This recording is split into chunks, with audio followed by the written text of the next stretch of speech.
shit. Here we go again. I've fallen, and I can't get up! I can hear no bell! Get up! Out of a bed! The original Secret of Mana on the SNES is a classic, or so I'm told. I've never played it, so I thought the remake would be a good entry point. You start the game off as Randy, with an I. He finds the legendary Mana Sword and uses it as a fucking lawnmower because apparently only grass as short as the putting greens is fit to be trampled upon by our hero. Like seriously mate, your hair's fucking longer than this grass. As it turns out, the sword can only be pulled out when the world is ending or whatever, and Randy gets exiled from his village even though everyone else in the world is totally fine with him having it. During his time in exile, he meets up with Prim and, Popoy, fuck it, I'm just gonna go with Popoy. And together they try to power up the Mana Sword and stop an evil empire. You know, JRPG stuff. Randy is your typical underdog hero, I mean, the hair is kind of a dead giveaway. While Prim is going against an arranged marriage and trying to save the man she's in love with. A reverse damsel in distress, if you will, as long as you ignore that you had to save her dumbass in the haunted forest. Popoy is a gender-neutral glass cannon prankster sprite who loses half his health if you call him the wrong pronoun. And after that sentence, they're dead. The overall premise is pretty simple, but still holds up remarkably well. I know I was poking fun at the characters, but they feel right at home with current games as they were ahead of their time back in the 90s. The gameplay, on the other hand, shows its age a little more. Secret of Mana has a mix between real-time and turn-based elements. Physical attacks are in real time, but you still have to wait for your stamina to recover so you can hit harder than a wet noodle. Magic is OP as fuck, and undodgeable, so it should be used as a last resort, which actually ties into the whole mana is fading away from the world thing happening in the story. You have numerous weapons and various magic spells to give the combat a little more depth on your quest to slaughter every cute monster you come across.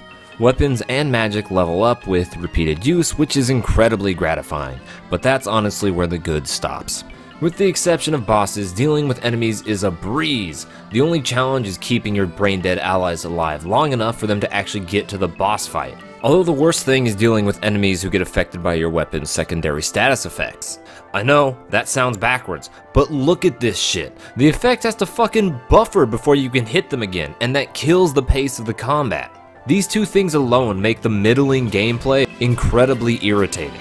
Since Secret of Mana is a ground-up HD remake, that means you get completely new graphics. Unfortunately, I'd rather go back to the 16-bit SNES days. The art style isn't very appealing because the developers didn't go far enough with the 3D transition. The animation for cutscenes is half-assed, and a hand-drawn design really would have been better for this type of game.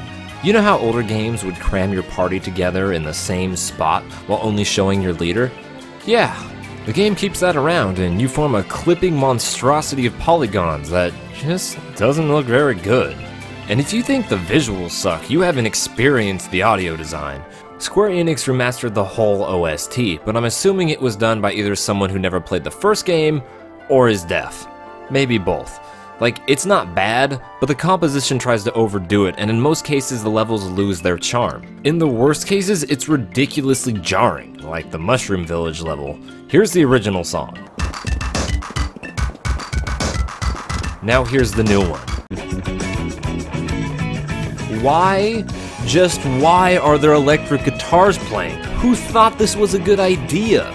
The good-ish news is you can switch back to the original OST, but listening to 16-bit music with 3D visuals gives me aneurysms, so I reluctantly stuck with the garbage remastered tracks. Our good old friend Squeenix also added voice acting, and while I appreciate the attempt, it wasn't much of an attempt. The reason why I couldn't remember Popoy's pronunciation is because I played most of my time with the Japanese audio.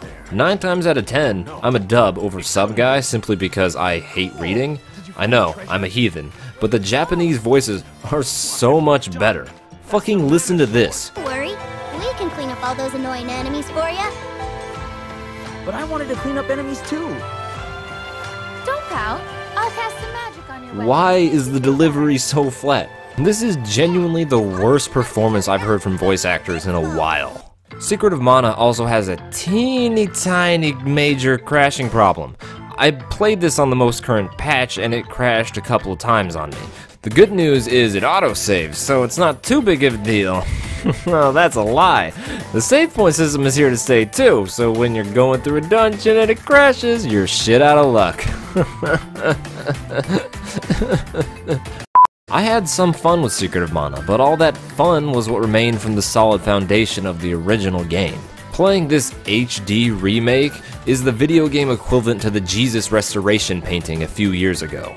Nearly everything remade holds back the experience, especially when you can just download an emulator and play it relatively easily. The visuals are lazy, the music is worse, and you'll be reading the text anyway because the Japanese dialogue is leagues better.